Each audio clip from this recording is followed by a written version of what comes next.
এক সময় একটি পুকুরের পাশে একটি খামারে মা হাঁস তার ডিমের উপর বসেছিল। গ্রীষ্মের একদিন ছিল।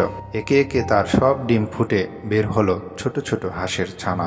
ছানারা সবাই কোয়াক কোয়াক করে ডাকছিল, কিন্তু একটি ডিম ফুটেনি। দাদু হাঁস সব কিচিরমিচির শুনে মা হাঁসকে দেখতে এলো। মা হাঁস তাকে সেই ডিম সম্পর্কে বলল, যেটি এখনো ফোটেনি।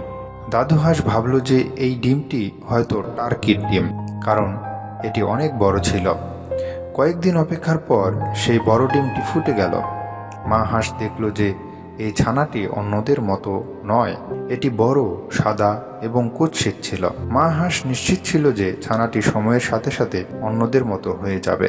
মা হাঁস ও ছানারা পুকুরে সাঁতার কাটতে গেল। কুৎসিত হাঁসের ছানা অন্যদের চেয়ে অনেক ভালো সাঁতার কাটতে পারত। এতে মা হাঁস খুব খুশি হলো। সাঁতার শেষে মা হাঁস ছানাদের সাথে খামারে খেলতে গেল।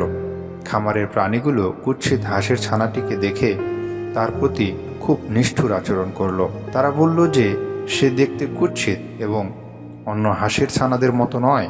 কুৎসিত হাঁসের ছানাটি খুবই দুঃখ পেল। মা হাঁস অন্য প্রাণীদের আচরণে খুশি ছিল না এবং তাদের কুৎসিত হাঁসের ছানাটিকে একা ছেড়ে দিতে বলল। মা হাঁস বলল, এটি কয়েকদিনের মধ্যে অন্য ছানাদের মতো হবে।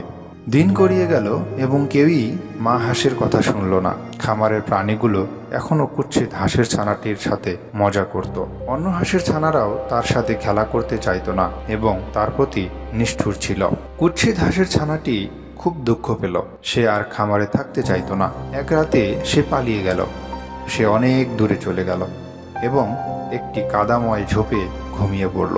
পরের দিন সকালে কিছু বুনো হাঁস কুৎসিত হাঁসের ছানাটিকে দেখে তার দিকে তাকিয়ে থাকলো। কুৎসিত হাঁসটি তাদের বলল সে তাদের সাথে থাকতে চায়, কিন্তু তারা বলল সে কুৎসিত, তাই তারা কুৎসিত হাঁসের সাথে থাকতে পারে না। কুৎসিত হাঁসের ছানাটি খুবই দুঃখ পেল। তার সাথে কেউ বন্ধুত্ব করতে চাইল না, কারণ সে দেখতে কুৎসিত ছিল। বৃষ্টি শুরু হলো, তাই কুৎসিত হাঁসের ছানাটি নিজেকে শুকনো রাখতে একটি জায়গা খুঁজল। সে একটি পুরনো বাড়ির বারান্দার নিচে আশ্রয় নিল।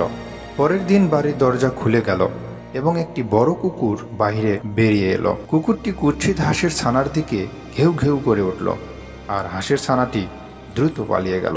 দিন চলে গেল এবং শীত এসে গেল। কুৎসিত হাঁসের ছানাটি খুব ঠান্ডায় ছিল।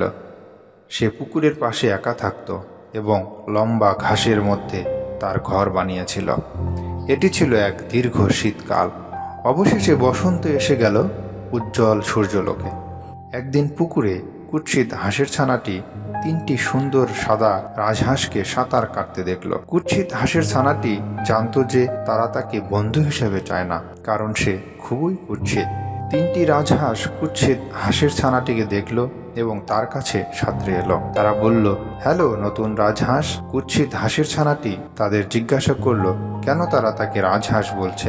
যখন সে একটি হাঁস, রাজহাঁসগুলো তাকে বলল যে সে হাঁস নয় এবং তাকে পানিতে তার প্রতিবিম্ব দেখতে বলল। কুৎসিত হাঁসের ছানাটি তার প্রতিবিম্ব দেখে খুবই খুশি হলো। সে আর কুৎসিত হাঁসের ছানা ছিল না, সে ছিল একটি সুন্দর সাদা রাজহাঁস।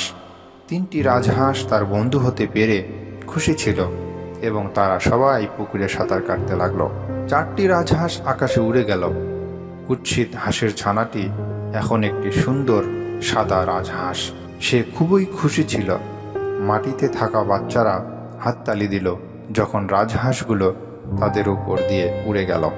এই গল্পের নৈতিক শিক্ষা হলো, কখনো কারো বাহ্যিক চেহারার উপর বিচার করো না। সব সময় অন্যের সাথে ভালো ব্যবহার করো, অন্যের সাথে নিষ্ঠুর আচরণ করো না। Thanks for watching my video.